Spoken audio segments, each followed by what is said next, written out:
Bună ziua și bine v-am găsit la o nouă rețetă pe acest canal. Astăzi vom face o plăcintă răsturnată cu mere. Este o plăcintă de post vegană și mai dietetică, care nu conține făină albă și nu conține zahăr, deci este din făină integrală. Cu toate acestea, să știți că este foarte gustoasă și de aceea eu vă recomand. O să fiți uimiți de gustul ei. Ingredientele pentru această rețetă le veți găsi ca de obicei jos sub video în descriere. Atingeți acolo unde scrie altele și apoi mai multe și le voi aminti și în acest video. Într-un bol am pus 250 de ml de apă fierbinte, în care am adăugat 100 de grame de curmale fără sâmburi și 200 de grame de merișoare am folosit eu, dar puteți folosi stafide sau puteți folosi alte fructe uscate. Am lăsat deoparte pentru 30 de minute la hidratat aceste fructe uscate și m-am ocupat de mere. Pentru această rețetă puteți folosi 3 sau 4 mere. Merele le-am spălat foarte bine, le-am tăiat în două și le-am curățat de căsuța cu semințe.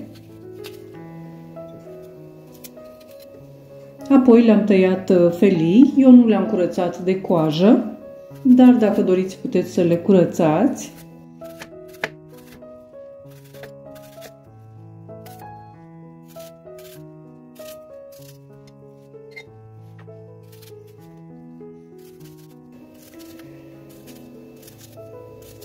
Când terminăm de tăiat merele,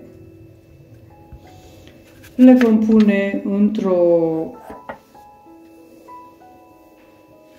oală cu fundul mai gros sau într-o tigaie antiaderentă, așa cum le-am pus eu. Vom adăuga deasupra zeama unei lămâi pe care am stors-o atunci, deci o lămâie proaspăt stoarsă.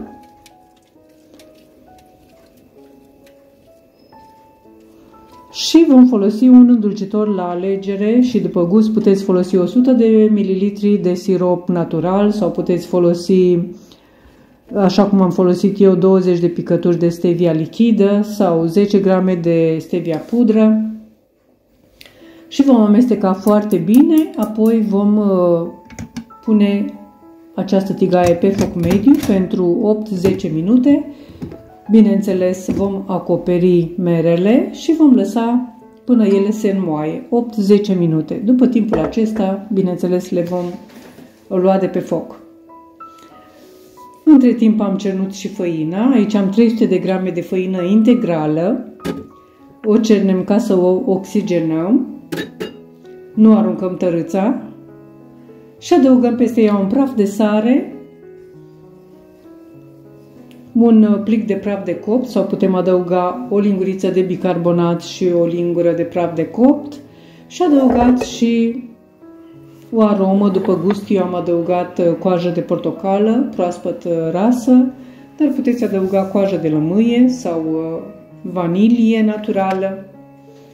Merele s-au gătit, așa că le-am lăsat să se răcească și m-am ocupat de fructele uscate pe care le-am pus într-un blender cu tot cu apa în care au stat la hidratat și le-am mixat pentru aproximativ un minut până când totul a devenit o pastă foarte fină.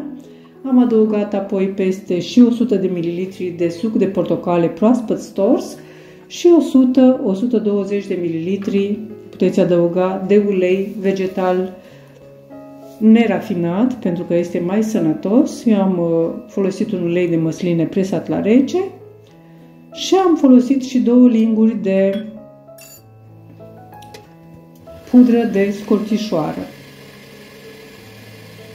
Sau puteți adăuga o lingură cu vârf sau 2 linguri rase. Asta dacă vă place. Dacă nu vă place scorțișoara, puteți să o omiteți. După încă un minut de mixare, am adăugat această compoziție peste făina din bol. Apoi am amestecat foarte bine cu untel. Așa trebuie să arate compoziția, deci trebuie să fie nu foarte subțire, dar nici foarte groasă. Amestecăm până totul este bine omogenizat, deci așa arată.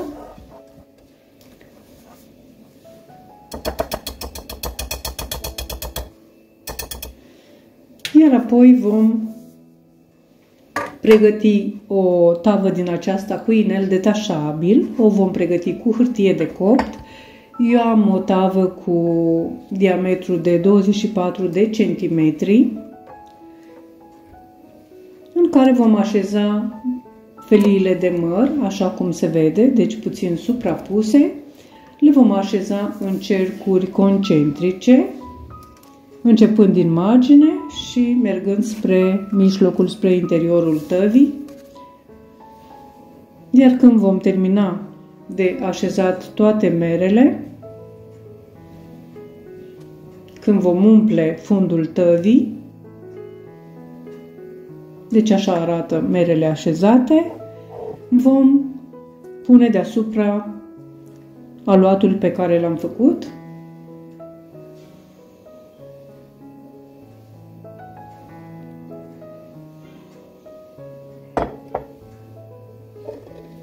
Iar apoi vom aplatiza, bineînțeles, această compoziție.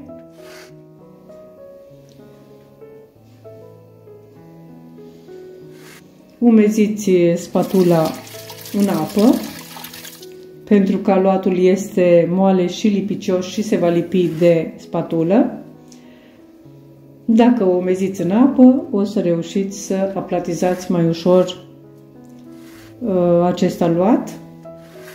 Ce am uitat să amintesc, preîncălziți cuptorul la 170 sau 180 de grade Celsius pentru 15 minute înainte de a introduce tava în cuptor.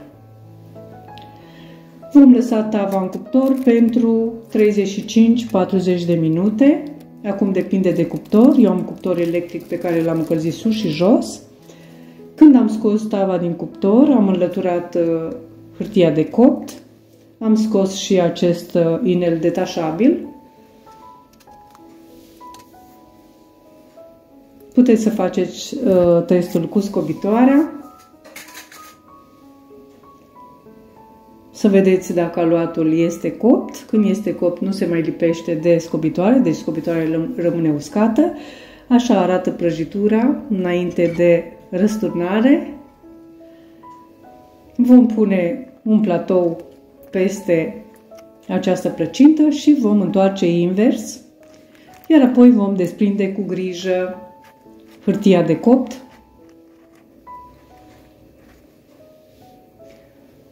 Eu am lăsat 15-20 de minute să se răcească puțin și apoi am răsturnat-o. Răsturnat cu grijă ca să nu se sfărâme. Iar apoi am ornat această plăcintă cu fulgi de migdale și cu cireșe confiate, ca să arate mai frumos. Iar apoi am tăiat-o și am servit-o, bineînțeles când s-a mai răcit. Este delicioasă, este destul de dulce, chiar dacă nu conține zahăr, și ne poate satisface pofta de dulce. Eu vă doresc poftă bună, vă mulțumesc pentru vizionare și vă aștept la o nouă rețetă data viitoare. Totodată, vă rog, dacă doriți să mă susțineți pentru a continua, abonați-vă la acest canal pentru că este gratuit, lăsați un comentariu și distribuiți rețetele dacă vă plac. Și apreciați și acest videoclip dacă vă place, bineînțeles. La revedere! O zi bună!